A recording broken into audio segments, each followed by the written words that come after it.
두려움과 불안, 여러분은 두 존재가 같다고 생각하시나요? 아니면 다르다고 생각하시나요? 살레츠는 두려움과 불안이 서로 다른 존재라고 말합니다. 두려움은 내가 무서워하는 존재를 명확하게 표현할 수 있습니다. 어둠을 두려워하거나 사납게 짖는 개를 무서워하는 것처럼요. 반대로 불안은 명확한 대상이 없습니다. 무엇이 나를 불안하게 만드는지 설명하기가 어렵습니다. 그래서 살레츠는 불안을 유발하는 이유나 존재가 불분명하기 때문에 우리는 불안을 더 공포스럽게 생각한다고 말합니다. 이전 영상에서 불안은 복합적이고 마케팅에 이용되며 더 나아가 장애로 여기고 제거해야 할 대상으로 변해간다고 정리했습니다. 그리고 한 가지 질문을 던졌습니다. 미디어에 속지 않고 진짜 내가 원하는 걸 찾으면 되겠니? 저는 이 질문에 함정이 있다고 말했습니다. 여기까지 기억나시나요? 오늘은 이 함정이 무엇인지, 그래서 우리는 불안을 어떻게 대해야 하는지를 알아보도록 할 거예요. 이걸 이해하기 위해 먼저 알아야 할 것들이 있는데요. 이것들을 설명하면서 책에서 주장하는 결론을 천천히 따라가 보도록 하겠습니다. 최근 들어 반응이 갈리는 유행어가 있는데요. 여러분도 한 번쯤 들어보거나 사용해 본 적이 있는 단어, 누칼협에 대해 잠깐 얘기해 볼게요. 누칼협은 누가 칼을 들고 협박했냐라는 뜻으로 누군가 자신의 결정이나 선택으로 빚어진 상황에 대해 불만을 가지거나 문제 제기를 하면 네가 한 일이지 않느냐라며 조롱하는 밈이라고 합니다. 처음에는 자신의 과욕으로 상황이 악화된 사람을 비판 또는 비난하기 위함이었는데 현재는 어떤 것에 대해 문제 제기를 하거나 개선을 요구하는 사람의 의견을 억압하고 무시하기 위해 사용하는 경향이 짙다고 합니다.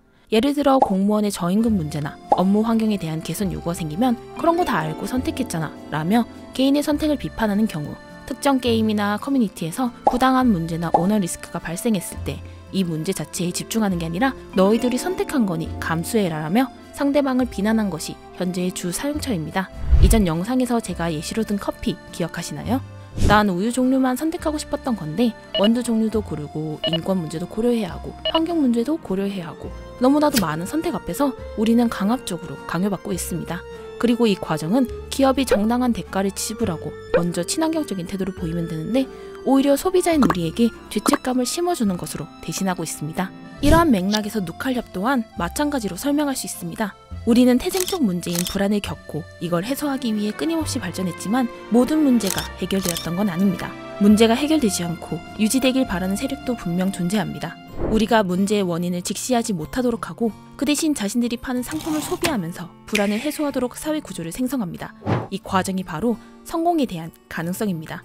우리가 성공하지 못했을 때 또는 문제의 원인을 직시했을 때 이에 대해 비판하거나 개선을 요구하면 선택은 당신이 한 것이라며 교묘하게 책임을 소비자에게 떠넘깁니다. 성공에 대한 가능성, 말장난 같은 내용인데요. 이걸 설명하기 위해 우리가 욕망을 느끼는 과정에 대해 알아보도록 하겠습니다.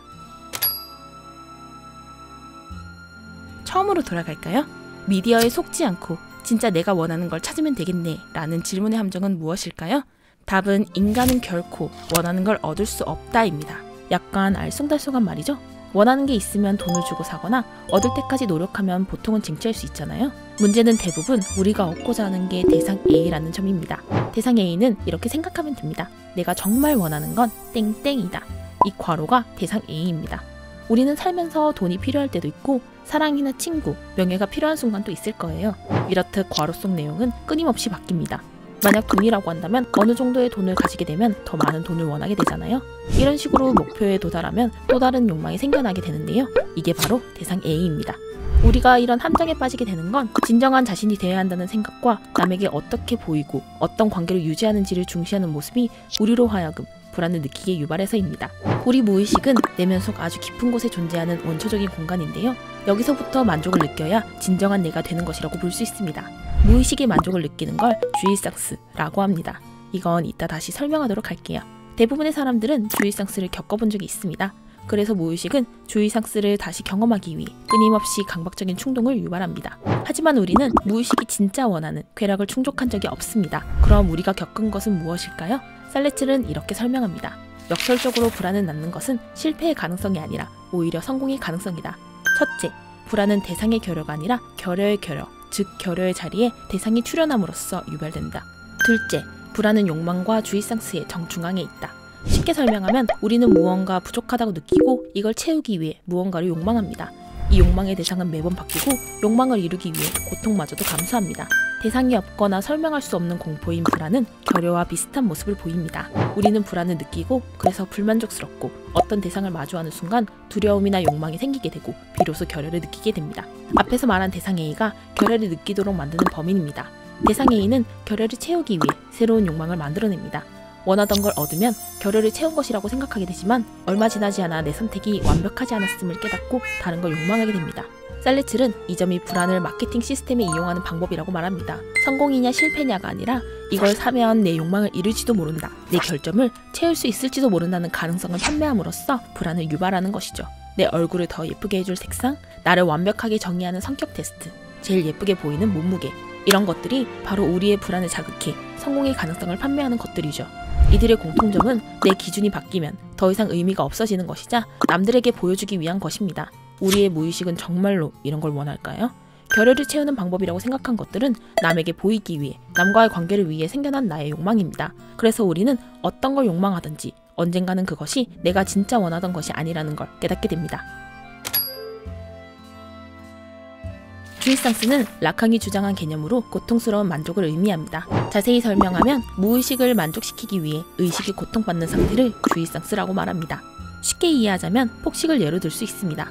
A라는 사람이 다이어트를 시작했다고 가정해 볼게요. 먹고 싶은 게 있어도 꾹 참고 견뎠지만 일주일쯤 되니 충동을 자제할 수 없게 됩니다. 그래서 햄버거도 사고 피자도 사고 떡볶이도 사게 됩니다. 정신 차려보니 다 먹지도 못할 만큼 너무 많이 사버렸네요. 햄버거를 먹고 나니 점점 배는 불러오는데 남은 피자 한 조각과 아직 못 먹은 떡볶이가 생각납니다. 피자는 식으면 맛없는데 사실 난 햄버거보다는 떡볶이가 당겼는데 하면서요. 그렇게 꾸역꾸역 피자에 떡볶이를 얹어 먹습니다. 근데 떡볶이가 식어서 그런가? 상상했던 것과 맛이 달라서 A는 실망하게 됩니다. 라캉은 무의식이 느끼는 만족과 의식이 느끼는 만족이 별개라고 주장합니다. 하지만 의식이 느끼는 만족은 한계가 있고 무의식은 한계가 없거나 의식에 비해 더 많은 양을 요구합니다. 보통 우리는 의식이 만족하는 수준에 도달하면 행동을 멈추게 됩니다.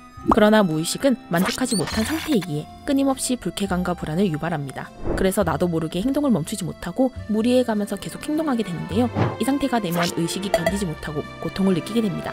햄버거를 먹고 난 후에 A의 상태가 의식의 만족을 경험한 것이라고 할 수 있습니다. 하지만 오랫동안 불만족 상태에 있던 A의 무의식은 계속 음식을 원합니다. 그래서 배가 부른데도 불구하고 피자와 떡볶이를 먹고 다른 떡볶이를 새로 주문하죠. 여기서부터 A는 주이상스 상태에 들어선 것으로 볼 수 있습니다. 고통을 겪은 우리는 본능적으로 주이상스를 두려워하게 됩니다. 그럼 주이상스 또한 무의식의 만족을 얻어야 하니 우리가 계속 충동을 느끼도록 강박을 유발합니다. 이걸 막기 위해 언어, 법, 규칙이라는 상징계를 통해서 스스로를 절제하게 됩니다. 이건 사회적으로 옳지 않아, 이건 불법이야 라고 말하면서요. 그리고 남은 불안을 감추기 위해 환상을 만들어내서 진실을 조작하고 삶이 안정적이라고 느끼게 스스로를 속입니다. 셀레츠는 선택의 자유라는 이데올로기가 우리의 삶을 구성하고 불안감을 심어준다고 주장합니다. 현대 자본주의에 들어서면서 우리는 원두 종류도 선택할 수 있고 전기 공급 회사도 선택할 수 있습니다. 다양한 곳에서 선택의 자유를 얻은 것처럼 느끼지만 사실 이건 선택하지 않아도 될 것에서조차 선택을 강요받고 있는 억압적인 상황입니다. 선택을 강요받는 것에서 오는 불편함은 불안으로 돌아오지만 이 불안은 당신은 선택을 보장받았고 자신이 선택한 것에 책임을 져야 한다는 설명으로 억압되고 무시됩니다. 결국 불안의 원인을 찾는 과정 자체에 오류가 존재한다는 뜻이 됩니다. 불안은 우연한 사건이나 태생적인 결여 등 여러 요인에 의해 생깁니다. 그러나 현대 자본주의는 우리의 불안을 이용하기 위해 미디어를 통해 불안을 정의내립니다. 그러면 우리는 내가 느끼는 불안의 진짜 원인과는 관계없이 미디어가 정의하는 불안을 믿고 따르게 됩니다. 미디어가 말하는 불안은 대부분 다른 사람과 가지는 상호관계에 그 바탕을 둡니다. 타인과 잘 어울리기 위해 필요한 것이 결여되어서 나는 불안함을 느끼는 거라고 끊임없이 말합니다. 이것이 반복되면서 우리는 나의 불안을 해소하기 위해 나의 내면, 초자아, 무의식을 마주하는 게 아니라 타인에게 내가 어떻게 비추어지는가를 고민하게 되고 타인에게 더 나은 사람으로 인식되기 위한 방법을 선택하게 됩니다. 그러면서 무의식의 만족으로 인해 주이상스를 겪어야 하는 충동을 겪게 되고 의식이 고통을 느끼면서 불안이 해소되지 않았다는 걸 깨닫게 됩니다. 그럼 우리는 불안을 어떻게 대해야 할까요? 먼저 불안과 결여가 자연스러운 것임을 인정해야 합니다. 인간으로 태어난 이상 우리는 불안과 결여를 겪을 수밖에 없습니다. 그래서 살레츠는 불안이 인간의 본질적 조건이라고 주장한 것입니다. 우리가 주의해야 하는 건 불안을 겪지 않는 게 아니라 나의 불안이 어떻게 이용되는지를 깨닫고 그 시도를 경계하는 것입니다. 저번 영상에서 했던 책 요약 기억나시나요? 자, 이제 여러분은 이 말에 담긴 함정을 알게 될 거예요. 여러분이 느끼는 불안은 지적 불만족과 아무런 관계가 없습니다.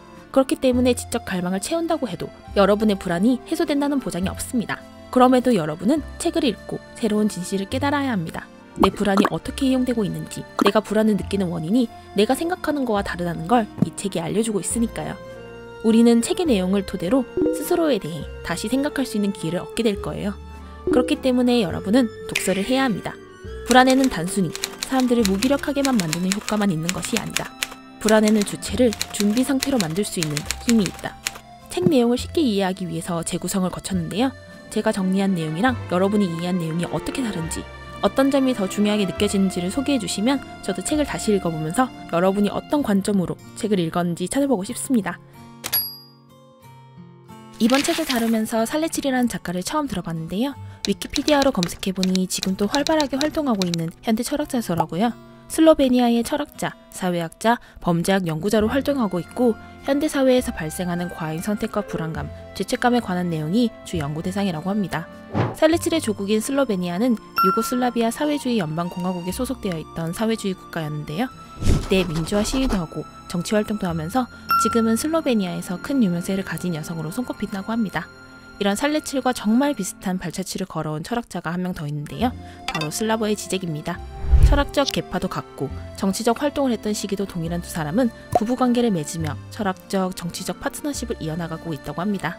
오늘 영상 유용하게 보셨나요? 여러분에게 필요한 생존 전략을 채울 수 있도록 더욱 노력하겠습니다. 그럼 다음에 또 만나요. 오펜은 고전을 통해 우리에게 필요한 생존 능력을 가져오고자 합니다. 책을 읽고 내가 원하는 것을 깨닫고 그것을 설명하는 방법을 찾고 최종적으로는 세상을 이해할 수 있도록 성장하고자 합니다. 이 성장 과정을 필사로 남겨 여러분과 함께 기록하고 성장하고자 합니다. 저희와 함께 필사를 모아주세요. 이 영상이 유익했다면 구독, 좋아요, 알림 설정 부탁드려요.